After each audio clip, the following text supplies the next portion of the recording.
वळूया तर पुढील बातमीकडे. नशामुक्त अभियानाअंतर्गत बेकायदेशीर गांजा विक्री करण्यासाठी आलेल्या एकाच मुद्देमालासह जेरबंद करण्यात आले. त्याच्याकडून 53,640 रुपये किमतीचा 2 किलो 682 ग्रॅम वजनाचा गांजा जप्त करण्यात आला आहे.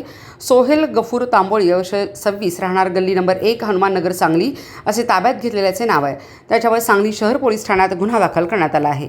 गुन्ह्याची थोडक्यात हकीकत अशी की सांगली शहर पोलीस ठाण्याकडील गुन्हे प्रकटीकरण शाखेतील पोलीस अंमलदार यांचे एक पथक तयार करण्यात आले.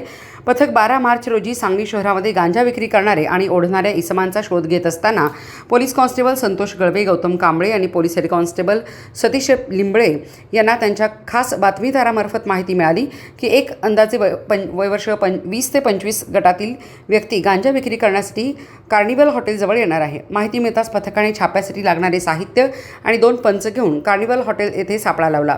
यावेळी काळीवाट ते हरिपूर जाणाऱ्या रोडवरील वर्द कॉलनीजवळ एक व्यक्ती हातामध्ये पांढऱ्या रंगाची प्लास्टिकची पिशवी घेऊन थांबलेला दिसला. पोलिसांनी संधी न गमावता त्यास ताब्यात घेतले. त्याची अंगझडती घेतली असता त्याच्या कब्जात 53,640 रुपये किमतीचा 2 किलो 682 ग्रॅम वजनाचा गांजा मिळून आला.